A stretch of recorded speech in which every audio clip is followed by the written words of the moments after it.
You are dead, locked into a tower of horrors for eternity.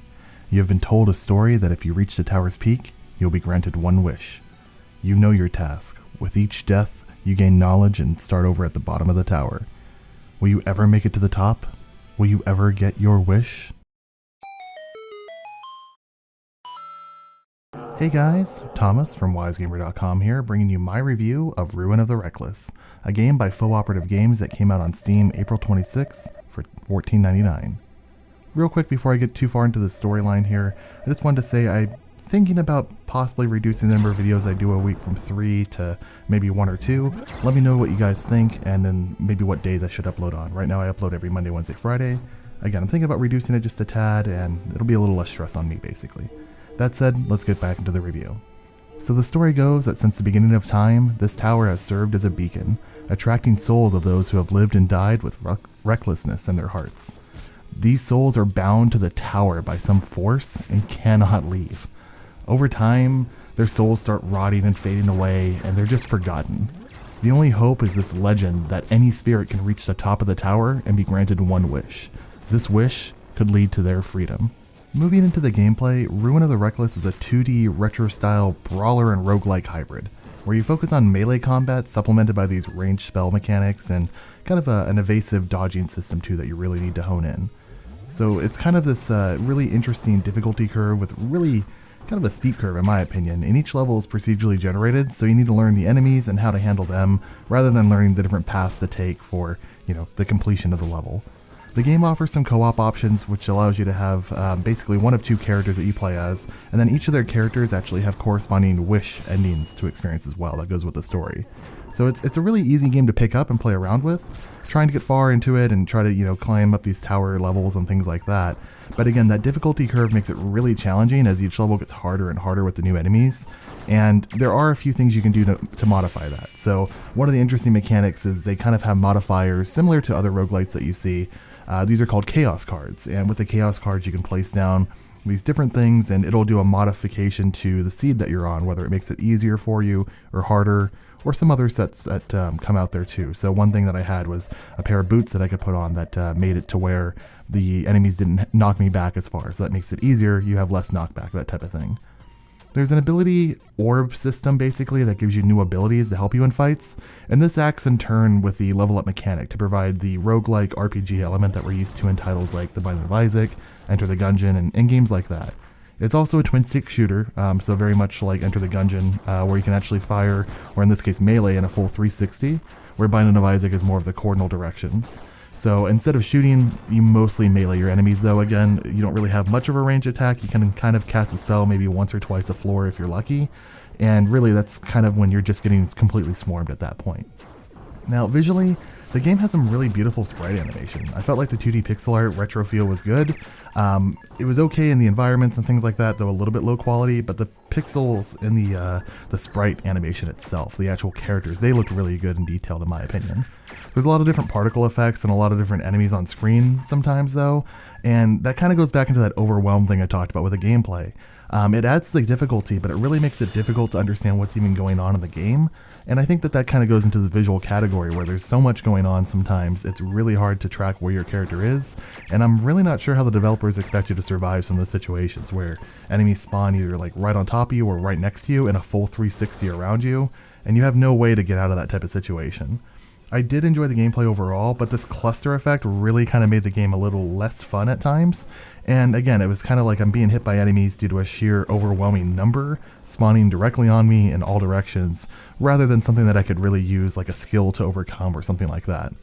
Now the audio on this game was redeeming, however, where those visual elements started to let me down, or just kind of the overwhelming part of the gameplay mechanic did, there's actually a really unique soundtrack and it really puts you into the action of the game. The theme song's called Slime Girls, and I only know that because it's on the press kit because so many people asked about it because it is a catchy title.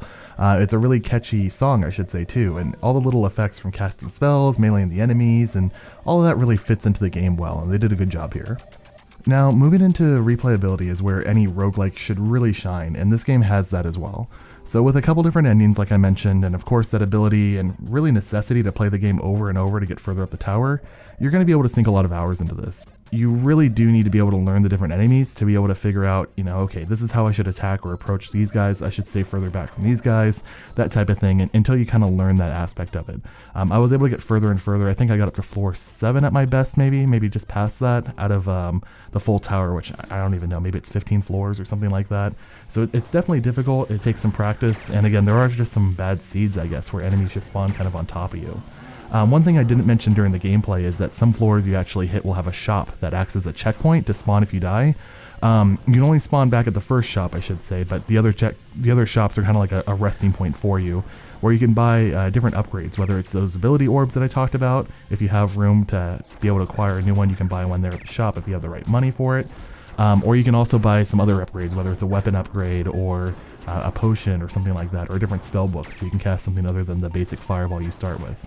Some of the things you buy are those chaos cards that I talked about as well. So the one that I've seen is like 800 zenny, which is extremely expensive, and I don't know how I will ever afford that, because I don't think I've ever had that much money in the game at any one point. However, if you do save up enough to be able to buy that, then basically it gives you, again, those modifications. So basically you can get to different bosses that drop cards, or certain floors will drop cards and different chests and things like that. And then you can also buy them in the shop as well. And again, that really adds to the replayability here, where you can modify your game, whether it's easier, harder, or just adding different elements to it as well. So really, any roguelike will excel in that replayability department, because that's really what the genre is all about, is replaying it over and over again. So provided that it is fun, you know, again, you'll be able to keep going back to this one.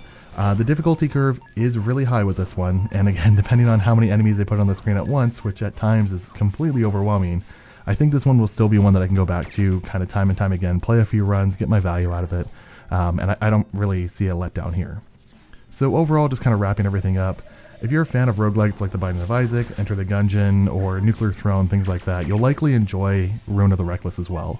I'm personally a fan of those, so you know, I have a lot of hours in both of those titles, especially Isaac. So I mean, for me, I found myself really enjoying the gameplay here. Again, those sprite animations on the characters themselves are fantastic, and hopefully the levels maybe get a little bit of a facelift at some time here too. The game just did launch about 3 days ago as of my recording, about 5 days ago before this video, I believe. And you know, at this point, they didn't upgrade to the level design too much more, but I really would like to see them go through and kind of upgrade those graphics a little bit too. It's procedurally generated, so you're always getting a different level. It'd be nice to see some different elements there. Again, I really did enjoy the gameplay though. You know, combine that with this really good soundtrack that really puts you into it, and then again, the replay value of having a roguelike where you can keep going back for more content. I'd really recommend it to anyone that knows they like roguelikes, and if you haven't played that genre, you might want to try this one. It's only 15 bucks, it's a low entry point, but I do think the difficulty curve is very steep if you've never played those types of titles before, and you know, maybe other ones are a little bit easier on you depending on the run and things like that. So your mileage may vary depending on how you are as a gamer, whether you want to try this or not if you've never played the genre. So that said though guys, I've been Thomas from wisegamer.com.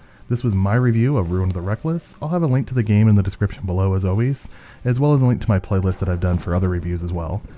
Again, I'd like to bring out that I am thinking about changing my upload schedule, either reducing it a little bit to make sure I can get quality games that I really want to put up, like I did the Outlast 2 review and the Rick and Morty review, versus just kind of random indie games that I find here and there. I'd like to be a little bit more picky on what I do, but that also means that I might limit my schedule because I might not have as many games to upload. So let me know what you guys think about that. It would also help me a little bit with time management and stress since I just started a new job.